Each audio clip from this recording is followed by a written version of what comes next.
Esteemed Mr. Chairman, my dear friend, I am truly delighted that we are continuing this excellent tradition of our personal communication at the very beginning of a new year, when we always take stock of the results from the period that has just passed and carefully outline our plans for the future ahead.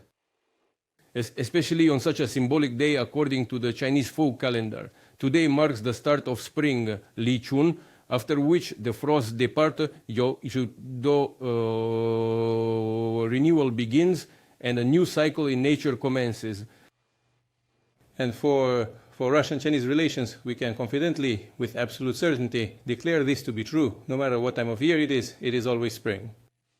And I would like to personally congratulate you and, through your esteemed person, the entire friendly Chinese nation on the upcoming new 2026 year and the approaching Spring Festival, which, as we understand, will usher in the year of the Red Fire Horse, the Papoli Emotontashi Duvekumou.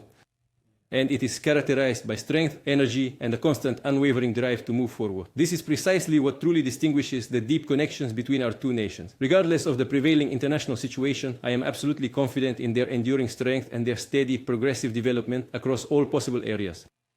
The Russian-Chinese comprehensive partnership and strategic interaction are exemplary in nature. This year, we are celebrating the 25th anniversary of the Treaty on Good Neighborliness, Friendship and Cooperation, which is fundamental to our relations. Its further implementation undoubtedly meets the fundamental interests of the peoples of both countries, contributes to strengthening comprehensive, truly all-encompassing cooperation between Russia and China, and most importantly, to improving the well-being of our citizens. Taking this opportunity, I wish to once again assure you of our unwavering support for all our collective efforts aimed at guaranteeing the sovereignty and security of our two nations, their socio-economic prosperity, and their inherent right to choose their own developmental path. Let me say a few words about the results of the past year. I believe we successfully celebrated in May in Moscow and in September in Beijing the 80th anniversary of the victory in World War II.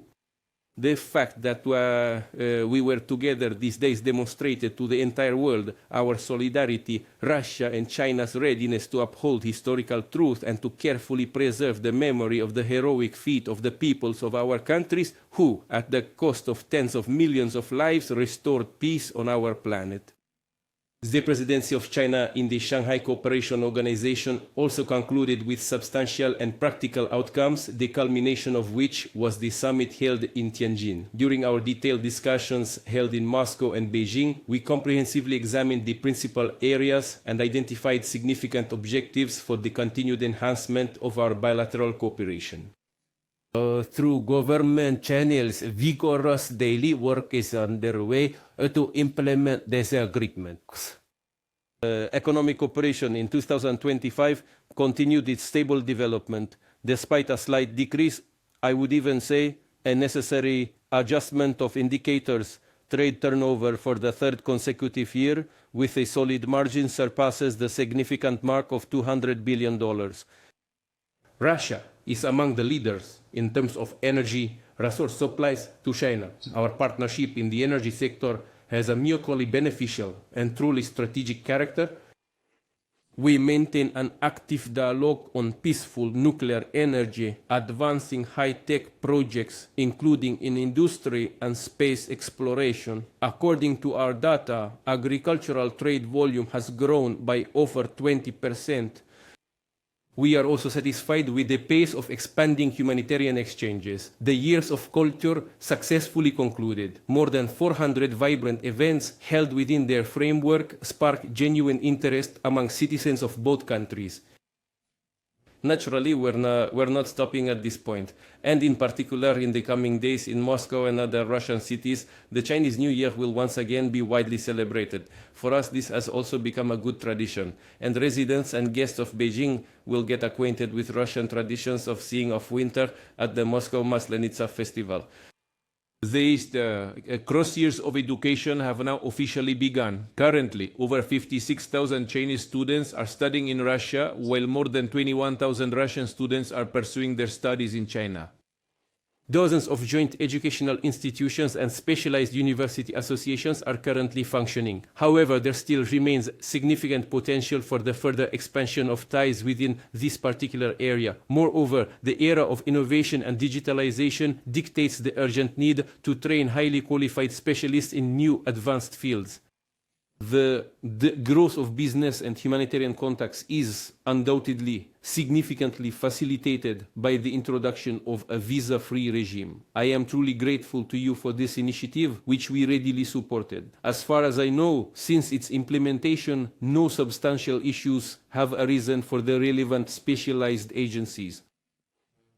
As for the international situation, in the context of increasing global turbulence, să știu cum the foreign policy alignment between Moscow and Beijing remains a significant stabilizing factor. We are prepared to continue the closest coordination on global and regional issues, both bilaterally and across all on multilateral platforms, such as the United Nations, BRICS, the Shanghai Cooperation Organization, and various others, where the Russian-Chinese tandem plays a very significant and often pivotal role. We wish them every success and will, of course, provide all the necessary support and assistance to the Chinese presidency, and to our Chinese friends at the Asia-Pacific Economic Cooperation Forum. Dear friend, let me wish you once again a happy new year and the approaching spring festival. I wish you personally strong health, well-being and good fortune in all your many undertakings. And to the friendly Chinese people, I extend wishes for peace and prosperity. Thank you. It is with great respect that I address you, esteemed Mr. President Putin. My old and truly dear friend, I am truly delighted to have this opportunity to meet with you at the beginning of this new year in a video conference setting. Today, according to the lunar calendar, we are observing Li Chun, which is traditionally known as the very beginning of spring. You just mentioned this yourself. Li Chun marks the beginning of the 24 solar term cycle and signifies the return of spring to Earth, embodying a new beginning and hope. On such a pleasant and highly symbolic day, I am delighted to have an in-depth conversation with you. Together, let's develop a new grand plan for bilateral relations development.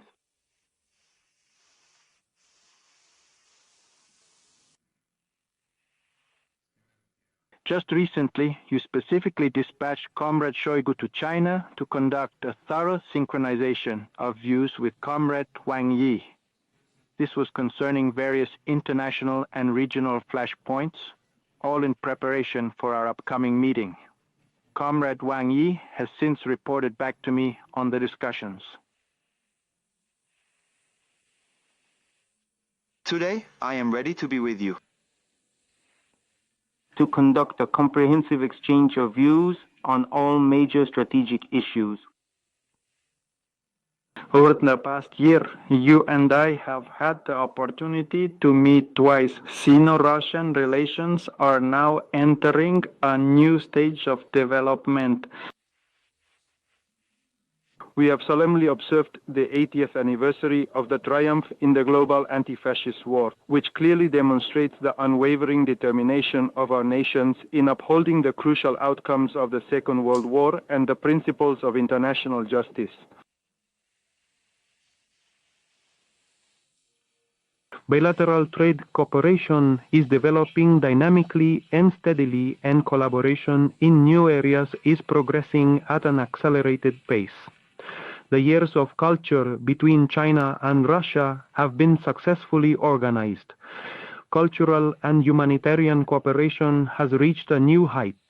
Frequent exchanges have become more vibrant.